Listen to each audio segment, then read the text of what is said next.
And welcome to the last cohort call. My name is Maria Cruz. I am your cohort host, and this is Wellsong's final demo call. So welcome, everybody. I hope that you are already on the GDoc, and otherwise I'm going to share it in a few minutes on the chat box. Please go ahead and add your name under roll call, and don't forget to add your Twitter handle and GitHub handle as well, so that people can tweet to you as they hear about your project. And as an opening question, we are asking people, what are you looking forward to next year, which is only 19 days away, I think, maybe even less. So not very good at math here. So yeah, welcome to Mozilla Open Leaders. We have the Mozilla Open Leadership Program to strengthen open projects and communities around the world. We are on the week number 14. This is the final demo call. And just a reminder of the community participation guidelines: be respectful, honest, inclusive, accommodating, appreciative, and open to learning from everyone else. Do not attack, demean, disrupt, harass, or threaten others, or encourage such behavior. So with that, I think I'm gonna give the room to our first presenter. Nate Angel is going to present about virtually connecting conversations, not presentations. Hey, thank you so much. Abigail, can you hear me okay? Thumbs Yes. up? Great. Okay, well, hey, you know, I am just one person representing a kind of large team and community that worked with the Mozilla Open Leaders Program during this cohort. So I'd like to recognize my co-conspirators here, especially Helen DeWard, Rebecca Hogue, and Wendy Taleo, that were part of this kind of core team that worked with Virtually Connecting. And the thing about Virtually Connecting is we were a little bit different than some of the other projects in that we are already a very vibrant existing open community as a project. And Virtually Connecting, as it says in the document here, is a community that tries to connect people globally to professional development experiences at conferences that they may not be already able to attend. And so there's a huge community standing even behind our little team. So I know I only have a couple minutes and I want to make it quick, but we were not building a piece of software. Instead, we were working to try to identify and improve the kinds of tools and practices that our community already uses. And we ended up centering on three primary focuses in our Mozilla Open Leadership Program, with the idea that we could then share out what we learned about our own community in hopes that other open communities can also benefit from that. The first thing was the kind of concept of hospitality that we use in our community in order to make other people of all kinds feel welcome and able to participate and join. And we played around with different definitions of that. And ended up with a very short definition that I would like to read to you, only because it is the shortest thing that we did. The most distillation happened in that. And oops, I'm just trying to switch over to the exact words that we used here, sorry.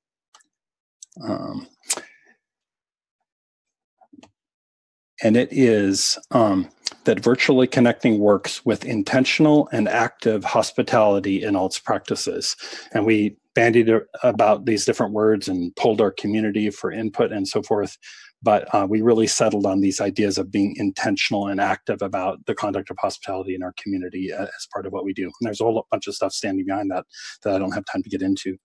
The other two areas that we focused on as part of this program were to try to identify and then improve the tools and technologies that we use as part of our community. And we ended up using a user-centered design approach to that, defining user stories, identifying the tools, and then pathways forward to improve them. And then to identify the community and roles for the different participants in our community. And so we ended up with a bunch of personas for the kinds of roles that people play in our community. So I know that we're supposed to keep this super brief, so I'm going to stop there. We have a couple of places linked from the Google Doc where you can get more information or find out how you can begin to participate. And really the starting place for everyone is at our website, which is at virtuallyconnecting.org. And I think I'll end there unless I should say more. Thank you so much. Yes, and if you have any other questions or comments for Nate, please go ahead and add them to the doc. Yes, I think, or maybe we have a few minutes for questions right now. I'm certainly happy to answer questions. I just wrote one in, which you probably answered, but how can others see all the learnings that you collected? Is there like one spot with all of them? Yeah, there is, and we're actually still putting a couple of finishing touches on it. So I would be happy to give you guys a link to that later. Yeah, that'd be awesome. Sorry, we were trying to have it ready for today, and it's really my fault because there was one last thing that I needed to do, and I haven't finished it yet. Okay, I thought it's like, oh, did I just miss where this is? That makes sense. Cool. So with that, if you have any more questions, please feel free to add them to the doc. And we're going to move on to the next project by Maria Leticia, Science Communication Magazine. Hi. Yeah, I'm gonna talk a little bit more about Science Communication Magazine, and for that, I'm gonna share you my screen. So if you can just wait a few seconds.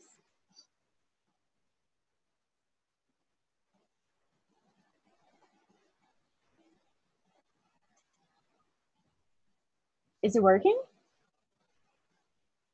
Yes, Yep. We see your edit view though. Good. There you go.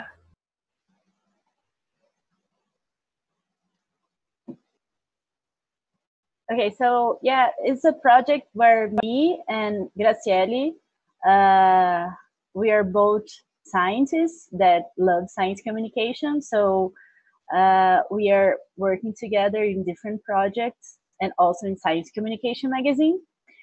But yeah, the first thing that we need to talk is that we need people that understand science and that can talk about it. But how can we truly do it? If the scientists are trained and motivated to talk about their work, we have a better chance of succeeding in this task. That is why we need more vehicles that talk about science. But here's the catch. We have tons of scientific magazines all around the world, but they are not comprehensible for most of the world's population. And while scientists need to publish their paper in international magazines if they want to succeed in their career. That is why we have the idea for a science communication magazine. It will be a place where scientists can use to publish their articles with a content that society will be able to understand. But it will also be a place to give their work visibility. And of course, they will be able to put this information in their curricula. And how does this scientific magazine work? The scientists will do what they do best, science. So after an important discovery, they will have our magazine to publish their papers. But of course, when in a language that people will be able to understand. But as any science magazine, we will also have a review process, but it will be open, and we will encourage communicators also to revise the articles. And of course, scientists are not usually trained to do scientific communication, so we will also have a short course that aims to train them to do science communication. And finally, the articles will be open for everyone to see. And during the Open Leadership Program, we accomplished so much. We have structured how our magazine will work and decided that the process of reviewing will be open. Also, we established the platform that we'll use, and we already have several people interested in contributing with the magazine. So if you were wondering how you can get involved in our project, it's easy. Here's a list of what we need. We need to get a visual identity and a cooler name than Science Communication Magazine. we need to build an online platform and test usability. And we also, of course, always will need reviewers, editors, writers, and people that we are willing to test our magazine. So if you like our idea and want to know more, you can always find on GitHub. You just need to look for Science Communication Magazine. And also we are on Twitter, so you can talk directly to us. And thank you so much for the attention. If you have any questions regarding the project, please feel free to ask me. Thank you so much, Maria Leticia. And let's see, going back to the talk to see if there are any questions or comments. A few comments is, love this as an easy way to spread scientific knowledge. Nice work. There is a question here. Have you done a poll on a name? It worked well for the Cactus Collective. So an idea to maybe find a name by polling people. Yeah, we are doing that on Twitter. We want a cooler name, because maybe if I am a person that don't work with science and I see like Science Communication Magazine, I wouldn't be interested in reading that magazine. So yeah, that's why you're kind of brainstorm and yeah, that's pretty much it. Yeah, but it's a good idea. Yeah. What names have come up already? Actually, Graciela, if you can help me on this one, but I think so far not one.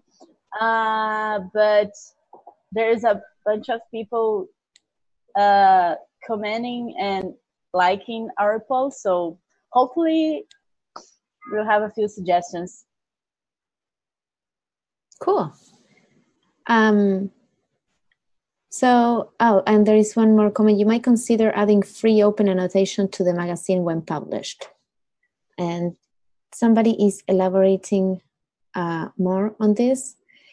But I think you can check on that later. We're going to move on to the next project, which is Handig by Eloise Cullen, sorry.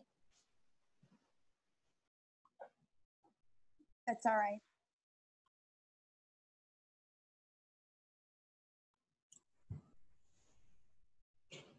So did I share it right? Yeah, we can see your screen. Yeah. All right. So hi, everyone. My project is Jandig. I'm here with BJ Pixel.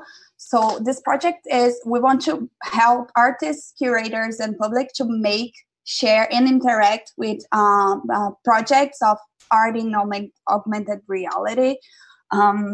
With this, we not only want to stimulate creations in new media art, but we also want the general public to access this art.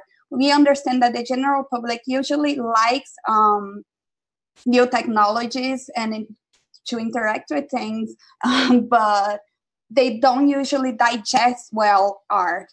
So we hope that we can address these things with Jandig and help new projects in art and culture.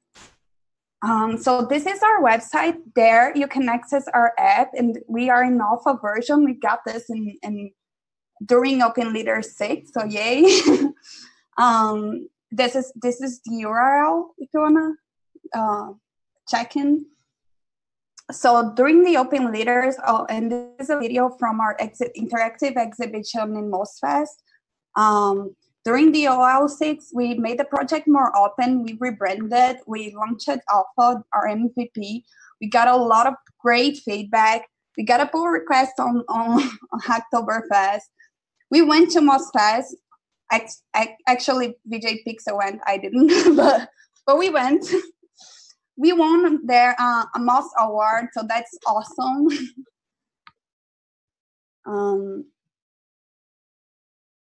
This is our GitHub page, and here we want to share a few ways that we thought we could use some collaboration. But if you're thinking any way that you can collaborate with our project, please come forward and contact us. We opened the channel on Telegram and only for this, and you can also contact individually me or Pixel or Pablo and Rodrigo, who are our developers. So we're looking for artists, both illustrators and animators, so that they can create and we can test together the platform. We are also looking for WordPress users because we need to translate our original website, not the landing page that you just saw, and because it's also a little outdated, that website. So we need someone to help improve the website in general. We also want developers to help us to improve the platform. We accomplished a lot, but we can see that we have a lot more to be done, and so any help is useful. It's welcome, actually. So that's it. Thank you very much. Wonderful. Thank you so much, Eloise. Let's see. Some comments. This is a super fun project. Loved seeing this at MozFest. And congrats on launching the alpha version during OL6 and on the Moz Award as well. Very well deserved. And Abby is writing a question. What tech does your current website use? Oh, it's WordPress. Okay. The one you just saw in the presentation is GitHub Pages, so it's HTML and CSS. But the other one is WordPress. Cool. So you said you wanted to improve your website. Are you trying to migrate off of WordPress or just improve it on WordPress? For now, improve it in WordPress. Yeah, just clarifying what kind of help you need. Yeah, that's good. But yeah, I guess in the future, we plan to migrate. I just want to say this is a super cool project. It was almost magical when VJ was sitting in front of me and showed me like the little scan, and I saw the AR. It's like, whoa! It's like, so good job. Thank you. Yeah, great. So thank you so much again for presenting. And we are moving on to Sean O'Brien with tracking mobile trackers.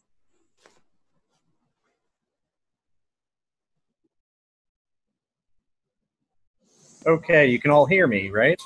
Yes. Great. I apologize in advance for any New York noises. I'm in a lobby in Midtown Manhattan, so there's occasional doors opening and things like that.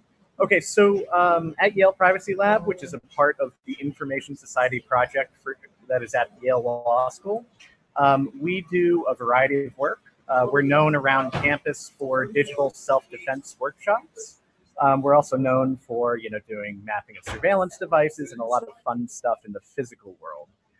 What we're going to be talking about today, or what I'm going to be talking about, is tracking mobile trackers, which is a project that concerns smartphones and tablets primarily, and that's both Android and iOS. I'm going to get into some of our limitations with iOS and Apple devices in a little bit. This short presentation I'm doing here is part of a longer presentation that you can see on the URL, the share URL, and you can contact us on Twitter or Mastodon as well. So, and please share. Okay, so if you're worried that your phone is listening to you or tracking your movements, it turns out it is. You're at least being tracked by your phone in some way. What we try to do as part of this tracking mobile trackers project, is explore that problem and offer some solutions for you. So our phones are just full of naughty apps. I'm sure some of the viewers have seen the New York Times story that came out a few days ago on trackers and location tracking. Our work that's here is from around November of last year, where we broke a story with The Intercept and Le Monde about trackers and apps.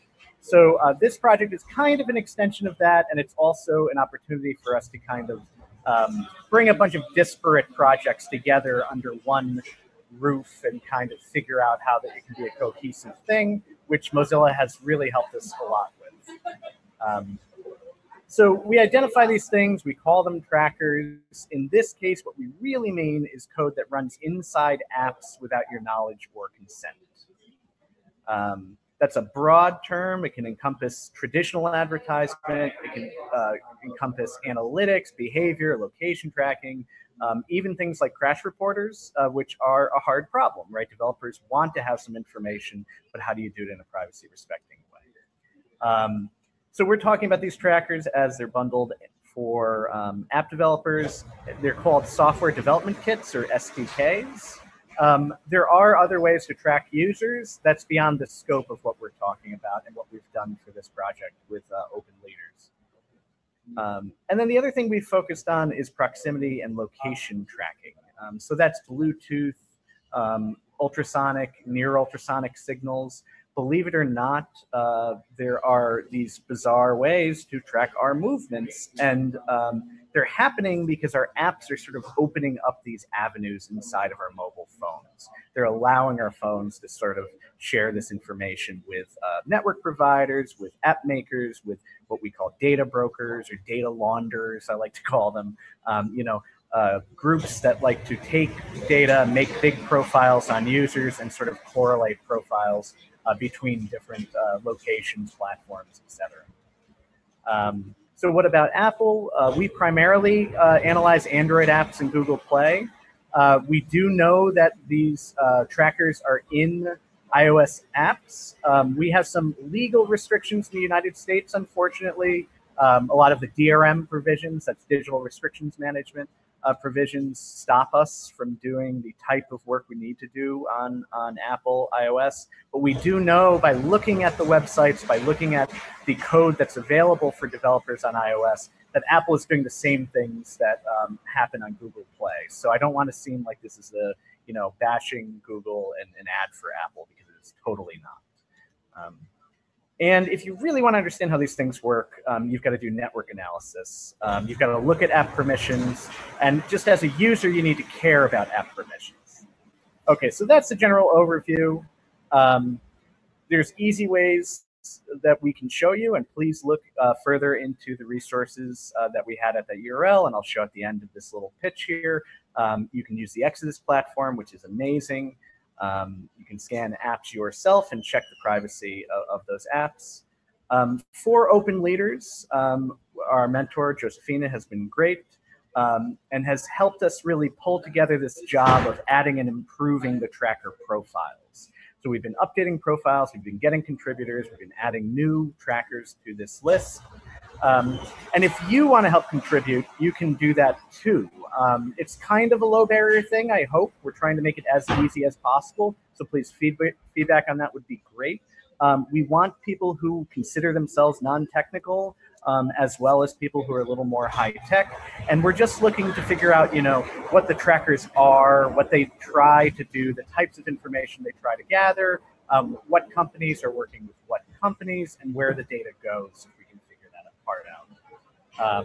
And your work with us has a real-world impact. It means you're contributing to software projects such as Exodus, F-Droid, Yelp Store, and also an ultrasonic jammer app that we've worked on, which is very, very cool. So the work you do on tracker profiles really affects the real-world privacy of users, which is great. Our stuff goes upstream, and there's tons of examples here, which I'm going to go kind of quickly through. F-Droid's the main one. There's also all of these plugins for browsers and phones. Pilfer Shush, which is our ultrasonic jamming app. That's a great app for stopping some types of tracking through the microphone. And I want to make sure I thank these people. This project could not be done without the help of course, Mozilla with this process, our mentor, a bunch of people at Yale, and some other developers around the world. We've got developers in France who have helped us, developers who have helped us, Germany, all over the place. So that's wonderful. If you want to check out more, really dig into the subject, please look at this URL, privacylab.yale.edu/TMT. Thanks. Thank you so much, Sean. Well, we have a couple of comments and people are still typing. I'm going to start reading them. Yeah, thank you for joining while traveling. Such an important work around our privacy. Huge thanks for doing this. I did not know that phones could use ultrasonic signals. And thanks for sharing this project and all the information. Wow. Yeah. So. Yeah, so we didn't know that phones could use ultrasonic signals either until we started looking into it. But I swear it works. We've demoed it. We demoed it at MozFest, so it's a real thing. That's super interesting. Great. So if you have more questions, please feel free to share them on the doc. We're going to move on to Ashley Boyd, talking about Mozilla Foundation's impact goal. Great. I think I'm sharing my screen here. There we go. Great. Well, Sean, I wasn't able to type my note to you because I was getting ready for this, but I will be in touch. I'm super interested in learning more about your work and sharing it with more people. So I am presenting my project that I did actually internally at the Mozilla Foundation, and appreciate all the conversations across the cohort group about this work and with my mentor. So the main, I feel like I have to now, let's see here. Is this in presentation mode? Now I don't know how to advance. There we go. Is that showing the question and purpose? Okay, great. So the real source of this, the genesis of this project was actually a program evaluation that we did here at the foundation, looking at our work and whether or not it was really effective in bringing about the change that we were hoping to support in our organization and most importantly in the world to make the internet healthier. The feedback that we got from our internal and external partners were really that we needed to be more specific about what we were doing and what change we were driving, and that would both help us get better at measuring our impact, but also help us create stronger and more effective partnerships in the world. So we asked ourselves this question: what concrete improvements to the health of the internet do we want to make in the next 3 to 5 years? And very early on in wanting to pursue this question, it was really obvious that we should make this process as open as possible. I haven't worked or been trained in open leadership before, so I was excited to use this cohort as a way to expand my practice in this area and to make this process as open and transparent as possible. So that's really what we did. And as I said, the reason that we wanted to pursue this project is to focus and measure our impact, to galvanize allies, and to really be proactive about what we're doing, and to do that in thinking and connecting with people across the movement. So we looked at, we had 10 options, and we looked at 4 more deeply. We actually both crowdsourced the ideas for the work with our staff and with our partners and allies. We had 10 ideas, and then we used a set of criteria to hone them further. And actually, these were the 4 ideas that we pursued in more depth, and I'll show you the process that we used. So as I showed in the draft goals process and the criteria, those were actually pieces of work that we got feedback from our internal Mozilla Foundation staff, across Mozilla community, and then also with a number of partners and allies. We refined these ideas at a strategy retreat, and that's how we came up with the 4. And then the part that I really wanted to focus on is this third part, which is really the part that felt the most open to me. We went to our community at MozFest. So we had a couple of MozFest sessions. We talked to over 50 partners and experts across the world about the 4 ideas. And then we presented this to our board for feedback. So, at each stage of this process, I really asked myself the question and got support from my mentor, Jan, about how to make this most open and collaborative. Our product is a little different. I did have a GitHub repo, but really we were somewhat focused on experts that we knew we could have more in-depth conversations. So I'd say we went more out to the community, and we're really excited and pleased by the reception and excitement that we had in giving contributions. And the most public part was actually a series of blogs. This is my second. This is the first blog actually where we talked about the process and tried to really showcase both the process and the opportunities for contributions. And then we did a second one where we announced the decision. So it could be a little bit public in terms of what we did and how. And these were our MozFest sessions. We had 2 MozFest sessions and then also posters where we collected information.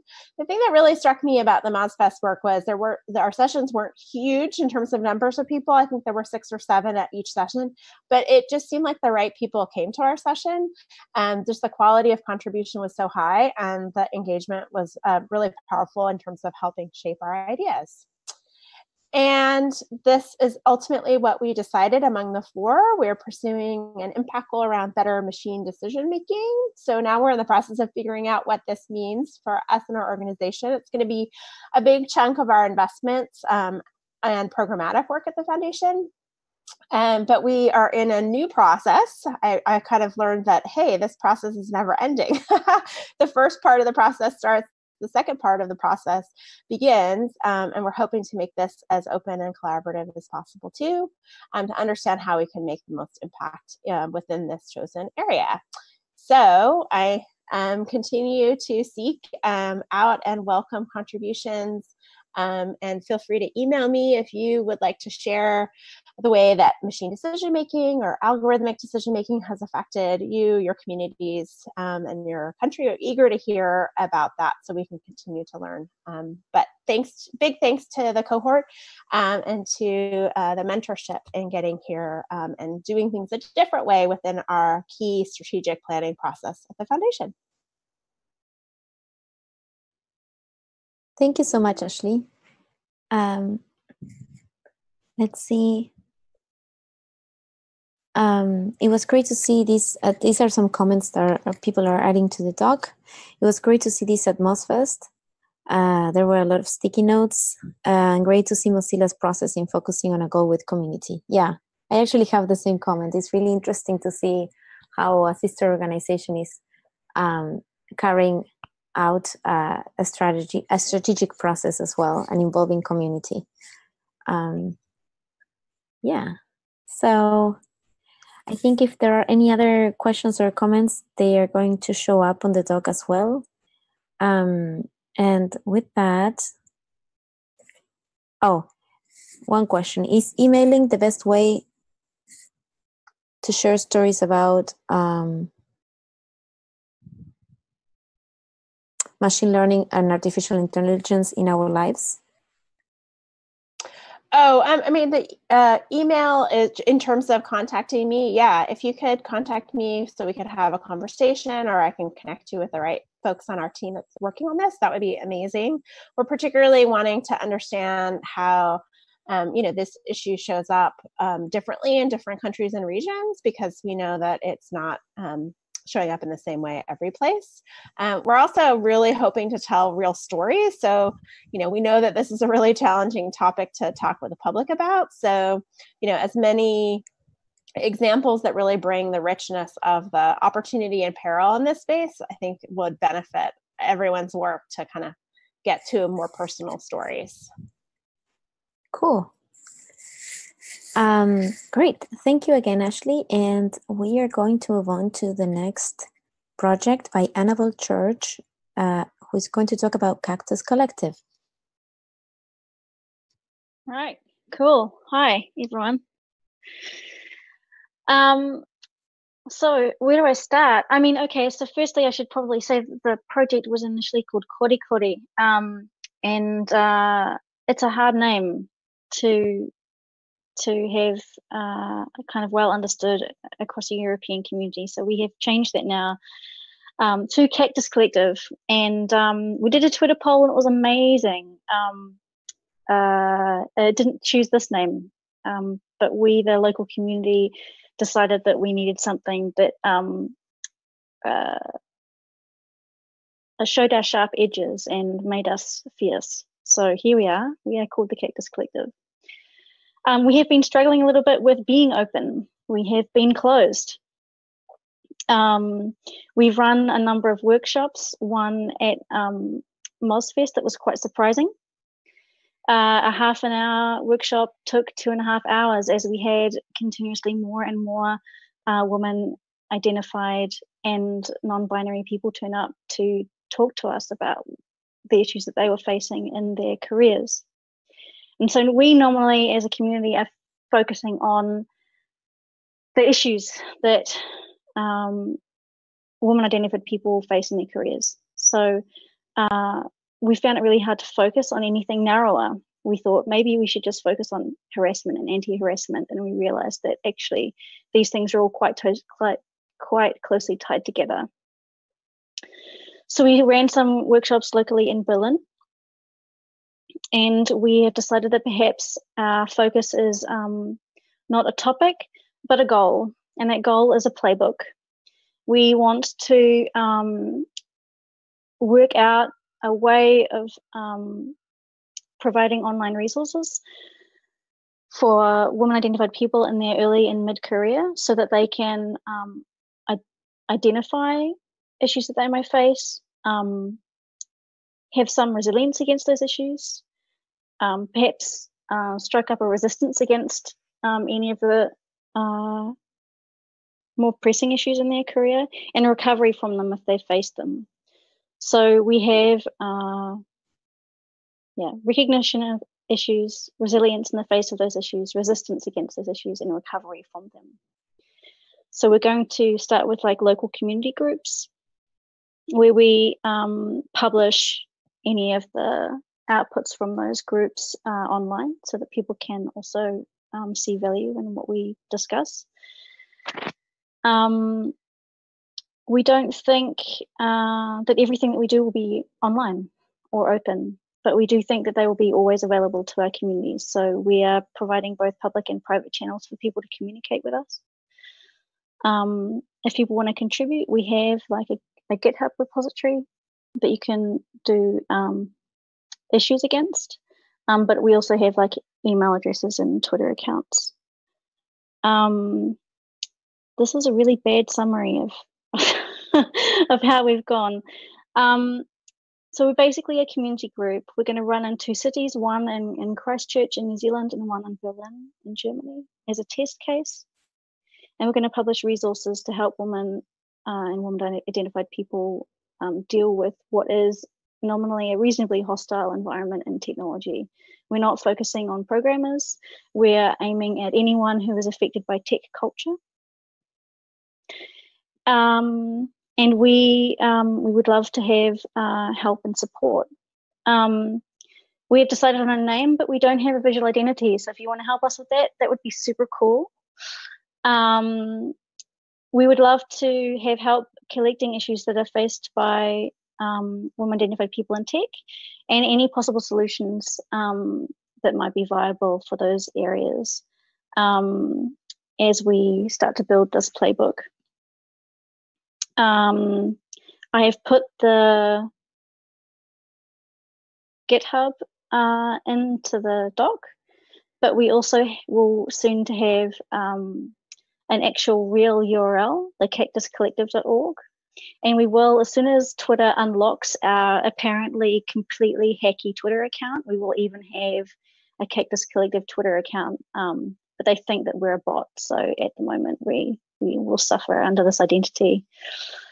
We would love to have your input. But I think to begin with, maybe, well, to wrap up with, I should just read you our manifesto. We are attempting to create a new culture. All of us have grown up, not in the culture that we want to have. This means we will make mistakes and we will learn and improve from those moments. Intersectionality means that we will have experienced both privilege and oppression. We will support each other, not only in thriving in the face of oppression, but confronting our privileges and becoming better allies who are more aware of the structures of oppression outside of our own experiences and how to push back on these and support each other.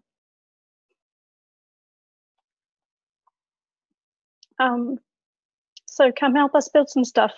That would be awesome. I want to thank everyone here for like all of the nice things that they've said and the ways that they've supported us. And to Danny, who's been like eternally helpful in reminding me that we should just keep going.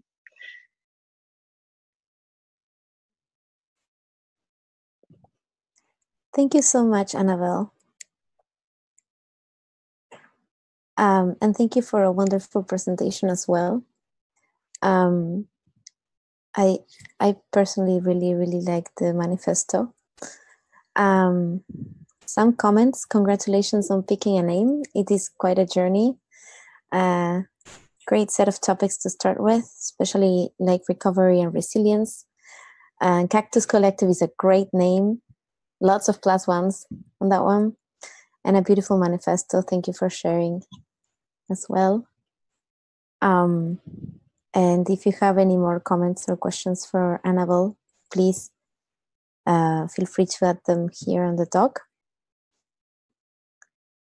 Yeah, so thanks, Annabelle, again for presenting about Cactus Collective. And we are going to move on to Mark Davis, who is going to talk about Open Eugene Festival.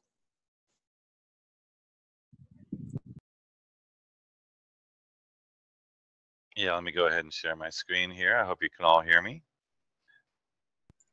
Let's see here. I just want to share the whole thing. Screen, go. Okay. Oh, this thing is in my way.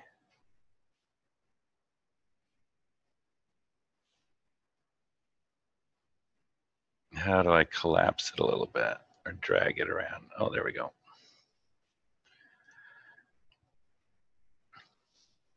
Okay, yeah, so hi everybody, welcome. And the Open Eugene Festival intends to bring together local open enthusiasts in real life to make connections, increase collaboration, and promote open projects. And we built a website during this process. Our event is happening this Friday and Saturday. We've got 9 projects that were submitted by the community. These are a combination of hardware and software projects. We have one non-technical project that's a podcast that's getting to open up. I'm super excited to see about the, there's a electronic skateboard or EV skateboard that sounds really interesting. We have 50 attendees that will be helping open these projects by establishing repos, building welcoming README and contributor documents, creating milestones and issues. And the event concludes with some sessions on Saturday.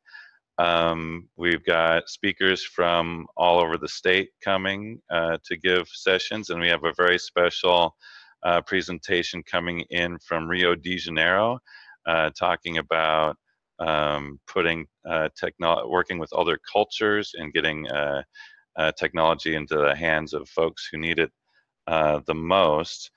We ran this project using Mozilla Open Leadership practices.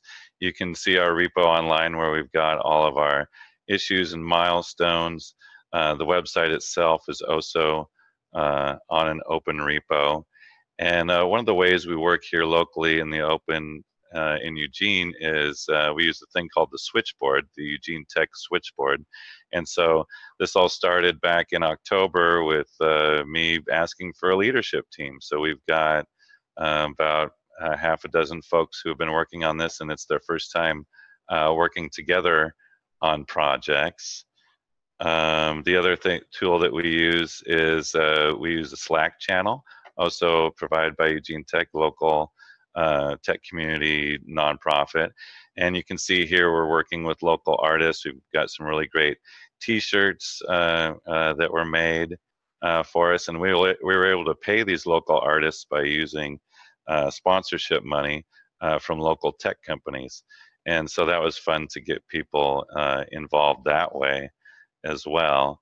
One fun little bit I wanted to share with you is I originally did a video for the homepage, but it had my face on it, and I thought that that might be off-putting to people to have a giant old man face as the face of the event. And so I put a call out on the, so I gotta move this thing. I put a call out on the switchboard that said basically, please remix this video. and a community member responded, and she ended up making a really great Spanish language version of it. And so, and that really feeds into the different things that we're talking about, trying to take the message of openness beyond just open hardware software, but just open collaboration and dealing with different things. So that's about it for the actual presentation. And then I put a mess of links in here. You can check it out. If you wanted to make your own festival, the website is open itself, and we're going to make one that's basically just a template site that'd be easier to customize. If you want to tune into the festival, it starts Friday night at 5 p.m. and we're going to be actually the streams probably aren't going to start until about 7 p.m. And we'll be streaming and putting our links to the streaming sessions online. You can also, if you feel like having us open your project, you can submit a project. Those are always open. And then lastly, you can make your own festival by using this as a template. And we hope to share all the bits and pieces that we needed as far as actually running the thing and printing up all the cool stuff. I want to stop sharing my screen here and just share. We were doing a little stamping party last night, and so we made event booklets that attendees are going to get, and we were able to do this all DIY, and we've been doing some stamps to customize it to say, you know, what is open, what does open mean? And so when people come to the event, they'll have a kind of a keepsake little thing that they can bring home with them to bring openness back into the rest of their world. That's all I got. Cool. Thank you so much, Mark, for sharing this project. Let's see. Some comments that are coming in on the doc. Love this project. What open podcast, skateboard. This sounds like an amazing event. Nice work. And the hands like this. And let's make one of these in my city. So maybe think about that. How can you facilitate or encourage others to have satellite events? That I think that would be a nice idea. Nice work sharing leadership by building a leadership team right away. It's great to see Brazil represented in the festival. Let us know when your template is ready. Super helpful tool. Stamp parties, what a great idea. Would love to see the booklet in more detail if it's photographed somewhere. Yeah. So if you have any more questions or comments, feel free to continue to add them. And thanks again, sorry, Mark, for presenting. And we're going to move to Tayana Mulach for Albanian Youth IGF. Hi everyone, I'm going to share my screen as well.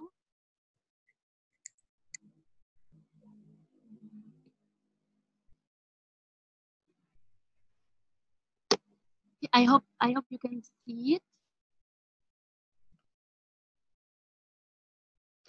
Okay, so my name is Diana. I'm presenting this project on behalf of my other team lead, Wadamema. And I apologize for any noises you might hear. I couldn't be in a more appropriate environment.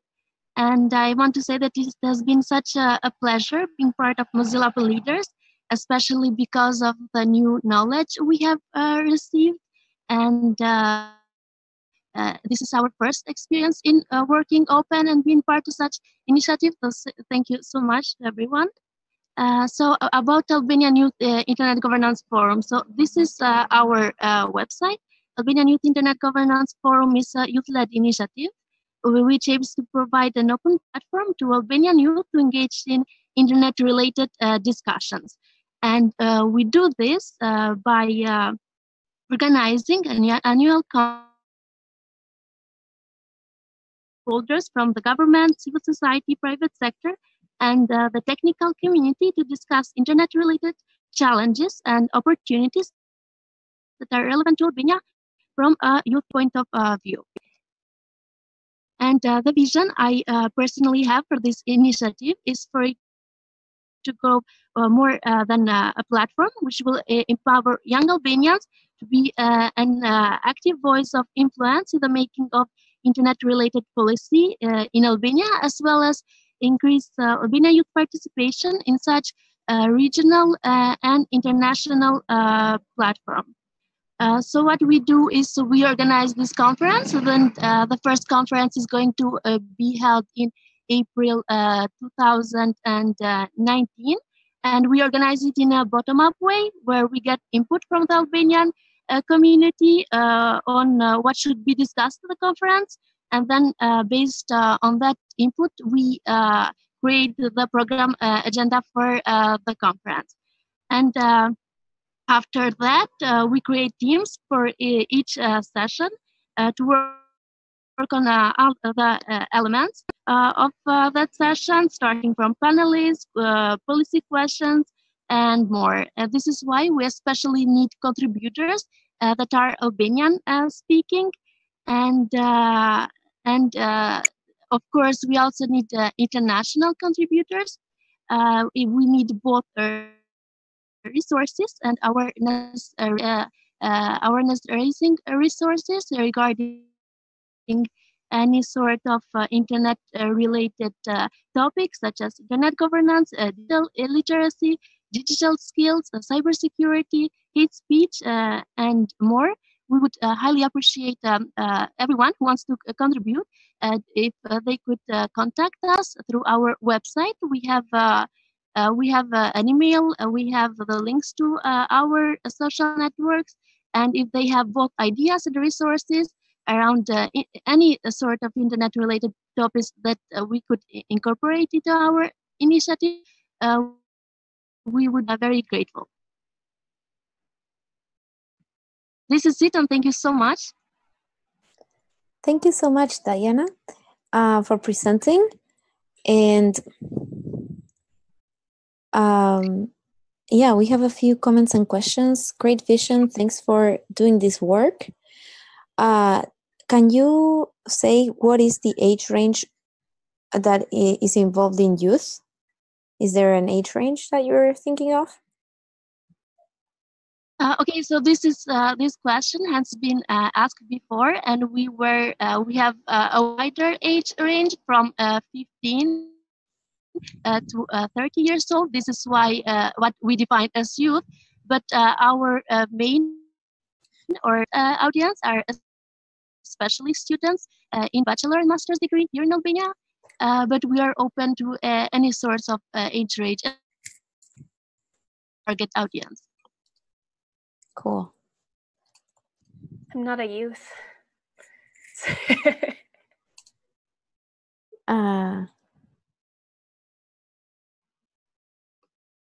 I put in a question there too. Yeah. You have a really diverse range of topics. How do you find experts for all these? I'm really impressed. Like, how did you find them all?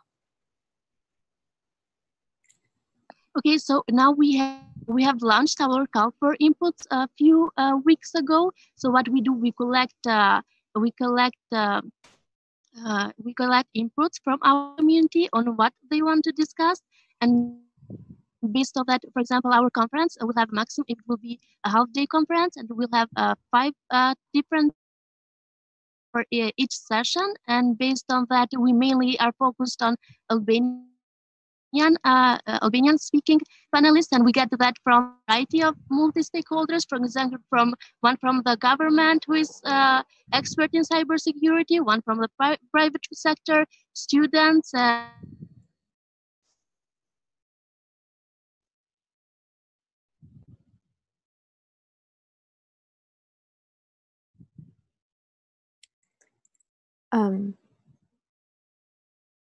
I think she's muted now. Okay. Maybe she finished. You cut off a bit at the end there. Oh, okay.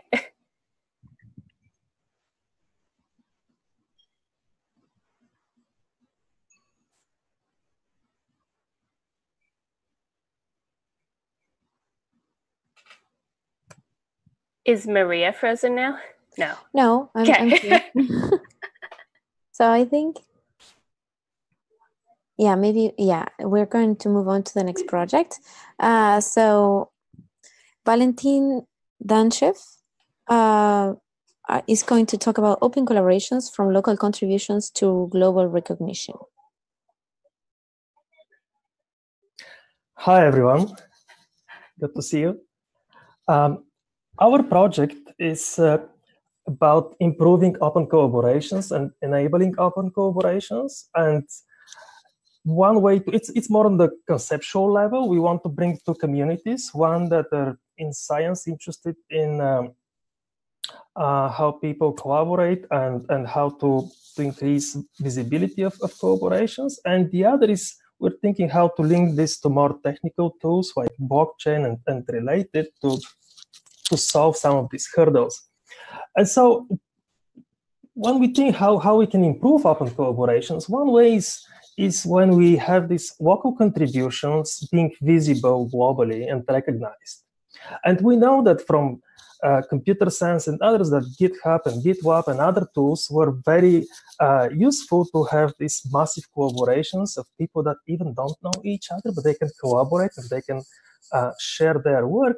But unfortunately, in science, collaborations and credit, until recently, there weren't that many tools apart from the order of authors and some other signals that kind of make visible globally how different authors contributed to this work. And we know that in online communities, even in Open Kitchen and in sport, actually these contributions are more visible.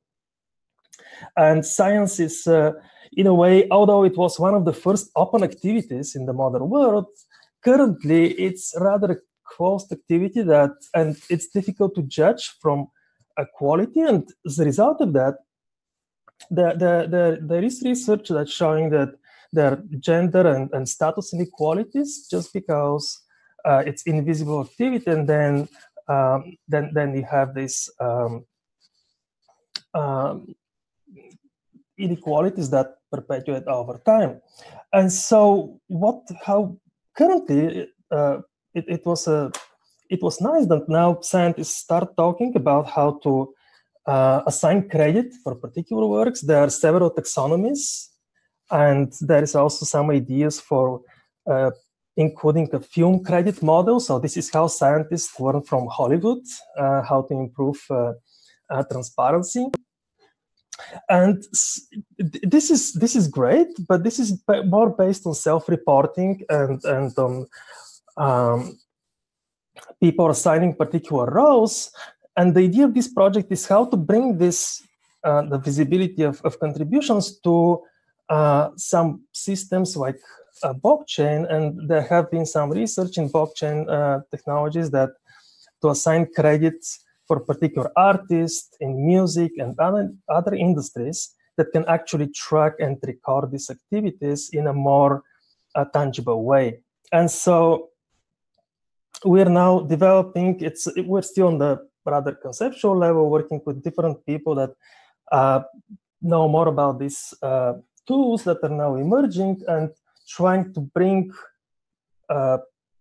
taxonomies in science about contributions to these tools that are developed for other copyright industries, and see if we can actually merge them and improve transparency and openness in science. And we believe that this will also improve how people cooperate, because currently there are open collaborations in the computer science and other words, but in other sciences, actually collaborations are very local and rather repeated. And one way to make them global and at large scale is to have these systems that can automatically recognize and record and trace these contributions and make them globally visible for the larger community.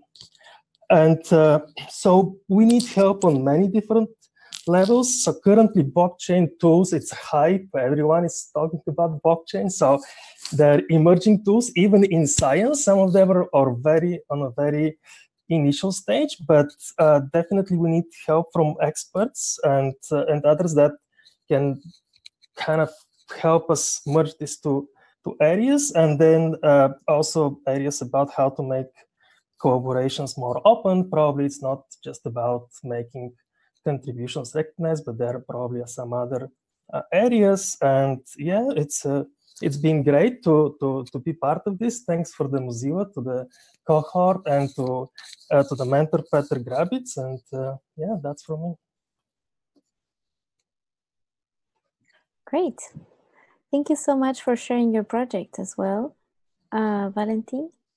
And I see a few comments and questions. Open science leads to more innovation. So glad you're working on this. Do you have any links where we can go to learn more about your project and how to help? I will include some more links. I haven't been that active on this front, but I will. Yeah, definitely. I have something written, and I just need to move it on GitHub, and we'll include some links. Yeah. Okay, and love the project and congrats as well. Great. So I think with that we're going to move on to Anisha Keshaval, Swipes for Science. Hi. Okay. So my project is called Swipes for Science, and the general, I need to share my screen, right? Oh, share. Okay, so the purpose of Swipes for Science is to build your own citizen science game to annotate your data set. There are three major reasons for this. First is that scientific fields now are becoming more and more data-driven, but data annotation by humans is becoming a real bottleneck, especially for types of data that needs to be annotated because a scientist needs to look at a sample. Machine learning could help, but this requires large annotated data sets in the first place. And so this means that at this moment, machine learning is really inaccessible to many scientists. It's an exciting field, but a lot of people can't actually use it. And engaging citizen scientists is needed for public outreach and education, and it's also really helpful for scientists. So why not combine it all together? So the main landing page that I created is here on swipesforscience.org. If you're a scientist or a citizen scientist and you have any ideas and you want to get in touch, you can enter your email and then click get in touch, and I will email you sometime in January. I'm getting married tomorrow, so I'm going to be out for like a month. Here's our main GitHub repository. We have an open Apache 2 license and a README.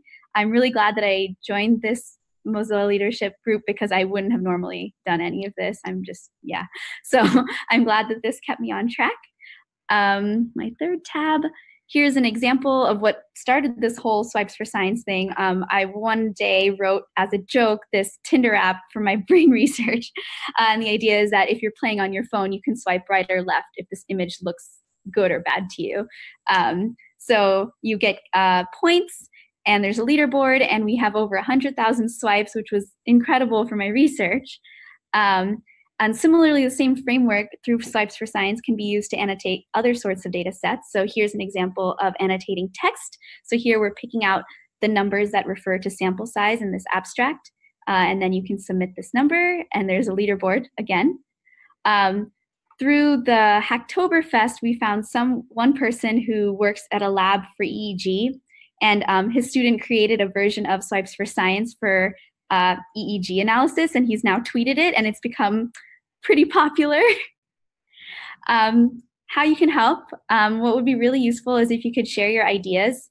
If you have an idea for a game, or you have a ton of data that you need looked at by human eyes, you can contact us on GitHub or through the original website. If you want to stay private, I can email you individually. The second thing is if you're a developer, we could use a lot of help with documentation, and testing is something that I just can't wrap my head around. So if you are good at testing JavaScript applications, that'd be really useful. And if you have any ideas for new types of games or annotations that you'd like to add to the app, please go ahead and do so. And then finally, game elements. If you are artistic and you can draw a logo or make illustrations or icons or even like music, I basically just want to figure out why do people like Candy Crush so much, and how can we get people addicted to science games? And with that, I want to end on a version of Swipes for Science that's built for the Arctic. So there is a machine in the Arctic Ocean at the Bering Strait that's recording ocean sounds, and occasionally you can hear whales. So here's an image of that sound. On the y-axis is the frequency, and on the x-axis is a 5-second clip. So I'm going to play Oops. I don't know if did anyone hear that? I can make it louder. I'm gonna make it much louder and do this. Okay, so whale songs.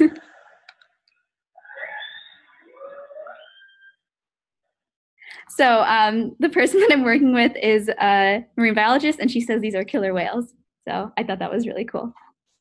And that's it. That is so great. Thank you so much for presenting, Anisha. That's super interesting project. Some comments. Congratulations on getting married. Yay! And thanks for joining right before your wedding, of course. It can be very stressful. It's such a great project. I truly hope that it gets widely used to create more swipes for science. Love this project. I've seen some similar work on the mechanical Turk. Also reminds me of folded, gamified protein folding. I find you have to design your point system very carefully so people don't try to game the system. So that's an interesting thing to watch out for. And share the link to the whale songs, please.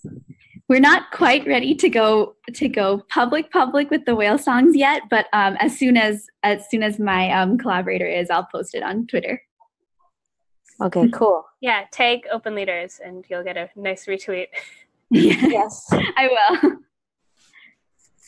Yeah, so I think that's all. We don't have any other projects listed to present today. So I think, Abby, maybe check. Yeah. Is anyone on this call who wants to present but hasn't yet? Sometimes there's someone who forgot to sign up. Cool. If that's it, there is a new volunteer section at the very bottom. So if you're watching the stream and you are interested in any of these projects, or you're interested generally, but you don't really know where to start, put your name there and what you're interested in. We'll make sure you get in touch with someone from this call.